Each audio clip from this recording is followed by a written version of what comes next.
Իրանում հեղափոխության հույսեր է փայփայում Ռեզա Փահլավին, իսլամական հեղափոխության ժամանակ տապալված Շահ Մոհամմեդ Ռեզա Փահլավիի որդին։ Նա Իրանում ցույցերի մասնակցող իր աջակիցներին կոչ է արել շաբաթ ու կիրակի երեկոները փողոց դուրս գալ քաղաքների կենտրոնները գրավելու նպատակով, իսկ ինքը խոստացել է վերադառնալ Իրան։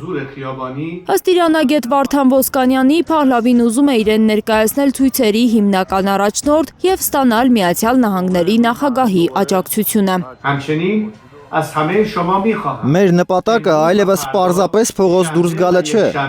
Նպատակը քաղաքների կենտրոնները գրավելու և դրանք պահելու նախապատրաստումն է։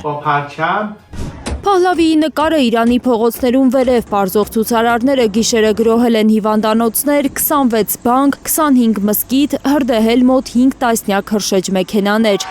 Իրանական ռիալի փոխարժույթի կտրուկ անկման ֆոնին սկսված բողոքի ալիքը թեժացել է ինտերնետի համատարած խափանման պատճառով։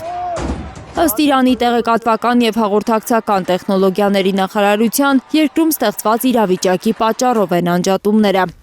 Իրանի բարձրաստիճան պաշտոնյաների քննադատությունների թիրախում Միացյալ Նահանգներն ու Իսրայելն են։ Իրանի արտգործնախարար Աբբաս Արաղչին նրանց մեղադրել է անկարգություններին ուղղակի մասնակցության համար։ Իսկ գերագույն առաջնորդ Ալի Խամենեին հայտարարել է, որ իշխանությունները չեն հանդուրժի դիվերսանտներին։ Թրամփը 4-րդ անգամ է հայտարարել, որ Իրանն իրենց ուշադրության կենտրոնում է, եթե ցուցարարների վրա կրակեն, իրենք էլ ուժ կկիրառեն։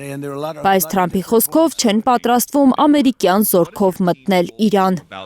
Ցույցերի կազմակերպիչներից ոմանք ձերբակալվել են, մյուսները բացահայտվել, հայտարարել է Իրանի ազգային անվտանգության խորհրդի քարտուղար Ալի Լարիջանին։ Նա վստահեցրել է, որ ցուցարարներն ուզում են քաղաքացիական պատերազմ հրահրել։ Նրանք քաղաքացիական պատերազմ են ուզում, որպեսզի օտարերկրյա ներխուժման համար պայմաններ ստեղծեն։ Ահաբեկիչներն ու խմբավորումները ամենախիստ պատժին են արժանանալու։ Փողոցում են նաև իշխանության աջակիցները, նրանք գլխավերևում են պահում Իրանի գերագույն հոգևոր առաջնորդ Ալի Խամենեիի լուսանկարը։ Ֆրանսիայի, Մեծ Բրիտանիայի և Գերմանիայի առաջնորդները ուրբաթ համատեղ հայտարարություն են տարածել, դատապարտել են ցուցարարների սպանությունը և կոչ արել Իրանի իշխանություններին զերծ մնալ բռնությունից։ Ըստ իրավապաշտպանների, 13-օրյա ցույցերի ընթացքում ավելի քան 6 տասնյակ մարդ է զոհվել։ Լիլիթ Սարգսյան, Հարություն Մաթևոսյան, Հայլուր։ Հայաստանում և աշխարհում տեղի ունեցող իրադարձությունների մասին առաջինը իմանալու համար բաժանորդագրվեք մեր ալիքին։ Սեղմեք զանգակը, որ բաց չթողնեք, ամենահրատապը, ամենակարևորն ու հետաքրքիրը։